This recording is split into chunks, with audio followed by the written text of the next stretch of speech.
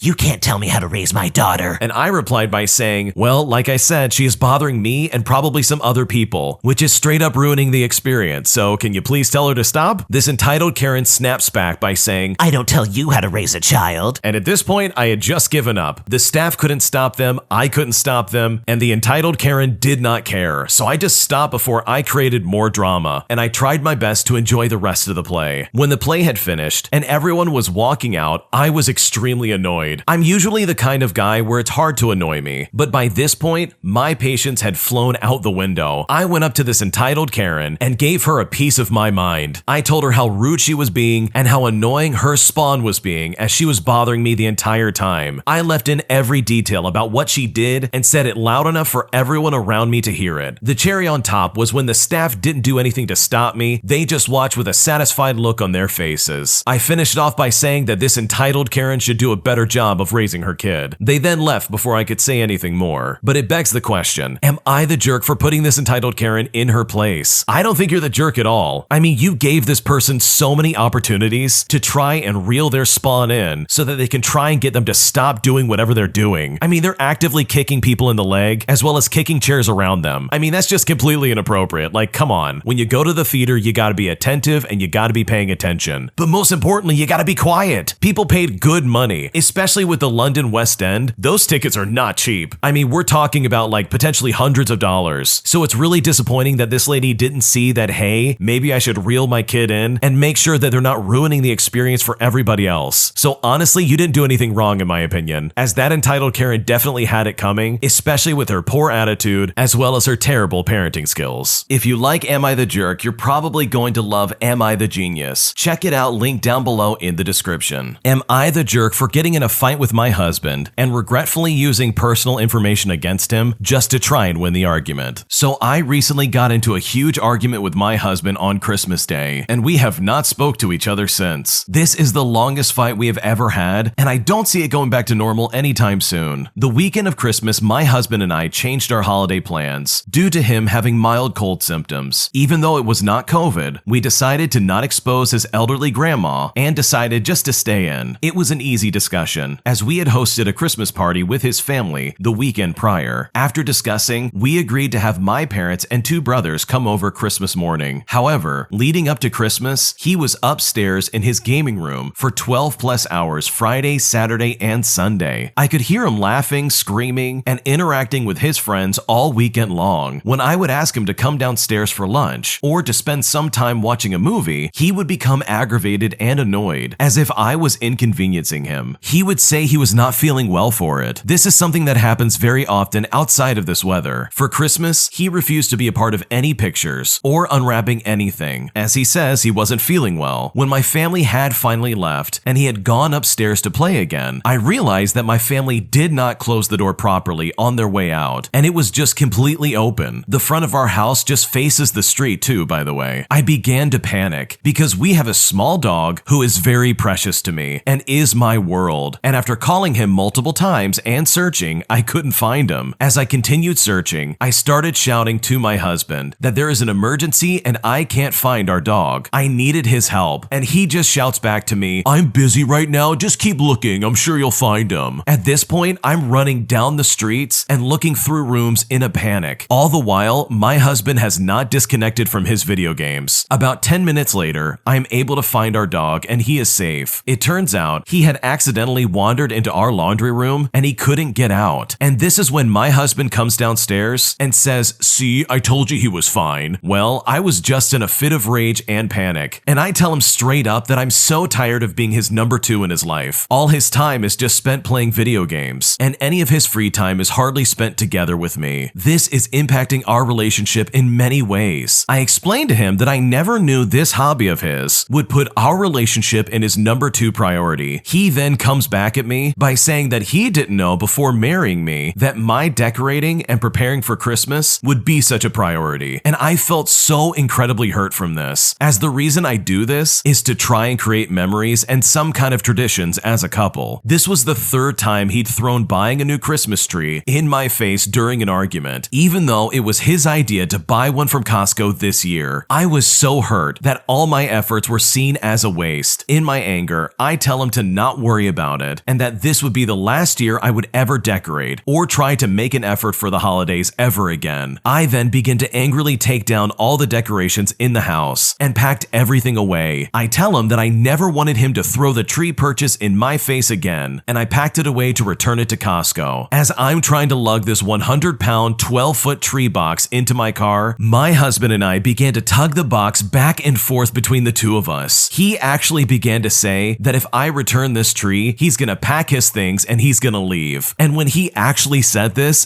threw me off my guard, as he'd never said anything like this before to me ever. I leave the tree in the doorway and begin packing up other Christmas items around the house. Meanwhile, I can hear him pulling out a suitcase and begin packing. I felt so angry and distraught, but I didn't say anything to him as he was doing it. He put his items in his truck and then comes to sit in our home. After 30 minutes, I guess he decided to not leave after all, so as a result, he goes back upstairs to continue playing video games. The very reason the argument started in the first place was because of the video games. After a couple of hours of him playing video games, and out of petty anger, I used the Wi-Fi app to restart our internet just to try and mess up his gaming. And trust me, I know this was petty and stupid, and I do regret doing it. But this upsets my husband so much and made him so angry that when he confronted me about it, I just froze in fear, and I said it wasn't me. And by the way, I'm a horrible liar, and he knew right away that I was lying. He was so angry that he did decide to leave. He got in his truck with his items, turned off his location on his phone, and drove away. I called him 4 times, and on the last time he picked up, I asked him where he was, and he claims he was going to spend the night at his work parking garage. We began to argue on the phone again, and long story short, the last thing I said to him was pretty rough. I told him that I always thought you were just like your dad, but it turns out you're just like your mother instead. Now, for some context, he had recently opened up to me with more details about his childhood, as well as telling me about his absent mother who left him when he was only 14 years old. I knew as soon as I said it that this would cut him deeply, and I regret saying it, and I feel horrible for even thinking it. He refuses to speak to me, and the last thing he said is he feels like he never wants to open up to me ever again. I don't know what to do or how to proceed from here, as everything going on is such a mess. Yeah, this is definitely a sticky situation. You got into an argument over the Christmas decorations, as well as him not helping out when you lost your dog, and I think that's pretty normal and it's pretty average for the most part. But if I'm being honest, it really seems like both of you are at fault in this situation. You both seem to escalate this in such a way where things became pretty toxic overall. It went from arguing about him not helping out with finding the dog, to then him throwing in your face how much the tree cost in the first place, and then he left because he didn't like the fact that you messed with the Wi-Fi, which then led to you bringing up childhood trauma just to try and get back to him. That comment alone took it way too far, not to mention the fact that he's being super childish by saying, I'm gonna leave, and like packing his bag. I mean, come on, that seems incredibly extreme. So unfortunately, I think you're both the jerk in this situation. The way you both reacted to some kind of conflict between the two of you was incredibly toxic, and I think apologizing to him first and foremost and saying, hey, I'm sorry for saying something about your mother would be a really good place to start, because that, in my opinion, was way over the line, and in my opinion, it absolutely should not have come into this argument. An entitled Karen gets upset with me when I seat them at their table at the restaurant that I work at, and despite doing my best and trying to do everything right, she still made some snide remark at me and pretty much ruined my night, and now I really feel like a jerk. So I've been working in the fast food and restaurant industry since I was very young. I've dealt with some nasty people. I've had drinks thrown at me, I've been called terrible names, and I've had to ask my manager when I can get off work so I can try and avoid some angry customers. All of the negative moments like these replay in my head all of these years later, and every time all I can think about is what I should have done differently, even when it is clear the other person was the antagonist. Well, tonight was another time. I work at a chain restaurant as a hostess. Tonight was busy and I expected it. At one point we went on a wait, and the wait was dwindling down, but a table of 5 just came in, and I told them that the wait's gonna be about 15 minutes. They said they called earlier to try and reserve something, but we don't take reservations. So I said, let me just go check on that. My manager told me that they did call, and to tell them 5 or 10 minutes as a wait time. So I did just that. I rushed around to find them a table, but they wanted a booth, even though I had a table placed out for them. But you know what? That's the way it goes sometimes. I was in my groove, there were so many people at my host stand, I just offhandedly asked if any kids menus were needed, and was instead met with stares from the adult party and silence, so I can pretty much chalk that up as a no. Time passes by, and they sat at a 6-top directly behind my host stand. I guess I noticed them looking at me, but I thought it was because I often turn my head around, and I noticed that it could appear like I'm looking at the table behind me, which is one of the reasons why I try not to sit people right behind me. time passes by and I walk to my stand to grab a towel or to put menus away or anything else along with the job. And this is something that I've been doing my entire night. The table is now leaving and one of the women says to me, "By the way, I'm 25 years old. I don't need a kid's menu." And her tone of voice made me feel like she really was hurt or offended. I apologized and I honestly did mean it. She looked me up and down like she was disgusted and said, "I bet you are." And then they just left. She death glared me through the window the entire walk to her vehicle, and I looked back at her and shook my head and watched her laugh. I can't stop thinking about it. I wish she had just let me explain myself. If I had looked at her while I was asking the question, you know, the one that I admit was pretty stupid in hindsight, then that was honestly a coincidence, and one that I was truly sorry for. I was truly on autopilot, and like I said, I was sorry for it. That is, until she came at me that way. I just wish I could have prevented that interaction. Now there's some stranger out there with her family who thinks I'm a complete jerk, and I obviously triggered some kind of insecurity within her that I wasn't even aware of, but clearly I should have just known about it. But you know what? Sometimes no matter what you do, you're always just gonna be the bad guy. I gotta be honest, I don't think he did anything wrong in this situation. That lady clearly had some kind of chip on her shoulder, and you just happened to say the thing that was gonna upset her no matter what. She came into that restaurant in a bad mood. You didn't do anything wrong. That is literally all on her. She may say she's 25, but she might be one of those individuals who looks like a child of some kind, and they just look really, really young. And obviously you didn't do it on purpose. You were just on autopilot, and I know exactly what that's like. You're seating people down, you're bussing tables, and during the busy time of a restaurant, you're just moving around and trying to get everybody going. So yeah, your autopilot response when a group is coming in is to ask them if they have anybody who's a kid who needs a menu. Like, it's not that offensive. They could have easily just said, "Oh no, we're good. We don't have any kids with us today, just a bunch of adults." And that would have been it. So I honestly would not sweat it in the slightest, because that lady is the one with the problem. And in the end, you were literally just trying to do your job. My girlfriend is so needy and clingy that it's draining me personally, and I honestly don't know what to do. So I may sound mean or incredibly rude, but trust me, I love this girl so much. However, her attachment and neediness is honestly draining me. I constantly have to validate her emotions and looks after her everyday episodes of her asking me if I love her, as well as if I feel like one day I'll leave her for whatever reason, and all these other questions like, "Am I beautiful?" Stuff like that. I know that girls do this sometimes, which is totally normal, but on a daily basis seems like a bit much. An example 2 days ago was when she missed work and was trying to find some kind of excuse. So she was showing me her conversation with her manager and eventually forced me to find an answer for her manager. She constantly asked me to choose for her, and later that day, she said that she went to buy some glasses but couldn't choose any for herself, and that she would wait until I'm with her or someone else to help her make that choice. And by the way, she always says the word that someone else would come with her just as a means to try and get me to come with her no matter what, because otherwise she acts mad and says that she'll just find somebody random to choose for her, which never happens by the way, but it always usually just falls on me. Another example is one that's happened many times, and this happened yesterday. I have a very bad flu right now and I feel absolutely horrible. I told her I needed sleep because I can't move and that we need to cancel our plans of going out to eat. She said, "Oh, it's okay," but 20 minutes later, she sends me a text message asking me if I'm sleeping. I didn't answer because obviously I was sleeping. Then 2 hours later, as soon as I wake up, I answer the phone from her and she asked to come down to see her because suddenly apparently she's right by the house, which I'm really not sure if this is normal or not. I told her I was so sick and I wanted to vomit, but she asked me to at least show up in the window. And when I didn't do that, she started acting incredibly cold towards me because she came a very long way to see me and I apparently didn't want to see her even though she knows I'm sick and we agreed that I will be sleeping. Stuff like this keeps happening all over the place, and this is honestly draining me. I'm thinking of breaking up because it's drama every day and it's exhausting me, and at this point I really don't know what to do. Yeah, I can see where this would be super annoying. Not only is she constantly checking up on you every single moment of the day, but she's also being very dismissive of your issues that are going on. I mean, you're sick in bed trying not to throw up, and she's demanding that you come downstairs and see her real quick, even though she should know exactly what's going on. That's like really immature in my opinion, and that's just not fair for you in the slightest. It's also really manipulative, the way she makes you make decisions for her. Like, she's an adult woman. For context, she's 23 years old, and the original poster is 24. She is fully capable of making these decisions, especially for mundane things like what glasses you want to wear, as well as coming up with an excuse for your manager as to why you missed work. Like, it's not that hard to pull it together and figure that out. So hopefully you can have some kind of discussion with her, because I totally understand where you're coming from, where you're like, man, I think I'm gonna break up with her. But hopefully for the sake of your relationship, things work out for the better. And she's hopefully able to see that maybe she wants to pump the brakes and be a little less clingy in your life. Today, I messed up by letting my cat out on New Year's Eve, only for it to get sprayed by a skunk. And now I'm living my worst nightmare. I live in a small one-bedroom apartment with my 6-year-old cat by the name of Hongo. It's New Year's Eve, and with the fireworks and the celebrations going on, he was more hyper than usual and begging to be let outside. Hongo has a history of fighting with other animals, as well as causing mischief, and as a result, for the past 3 years, he has stayed inside. But he was begging to go outside. Like he had this cry and whimper that was so heartbreaking and manipulative that I finally gave in out of frustration and let him out. Then I forgot about him after I dove back into my late night video game binge for the holidays. It's now 5 a.m. and I'm just now getting into bed, and I can smell the familiar smell of skunk, and I knew immediately what had happened as this wave of panic and regret jolted me awake. Sure enough, on the doorstep is my cat, patiently waiting to be let back inside. But the smell of skunk was absolutely horrible. You literally don't know. It is so much worse than you can imagine. Instantly, my eyes are welling up in tears. And these are not tears of empathy, but a tangible wall of utter stench, which soon after had me sick to my stomach. Before I could even react to this wave of stench on my entire being, Hongo immediately runs to the bedroom and jumps on my bed sheets. There is this physical sensation that comes with this particular scent that literally hits my sense of touch, taste, smell, and hearing. It is so awful. And at this point, I'm thinking to myself, what do I do? Well, I'll tell you first what not to do. What you shouldn't do that I did like an idiot is pat down the cat with a wet towel mixed with some pet-safe lavender oil. It literally made everything worse. Like the smell of dirty burnt hair, rank garbage water, and body odor that lingers in the back of your throat and tongue, but now with a hint of sweet floral undertone. And right about now, the panic sets in. So I jump on my mobile advice and I ask the internet, how long does skunk spray linger on a cat? And I was mortified to find out that it could last up to 3 weeks. So I'm thinking to myself, what do I do? It is 5 a.m. on January 1st in a tourist town. My only real option was to try and bathe this cat. But the problem is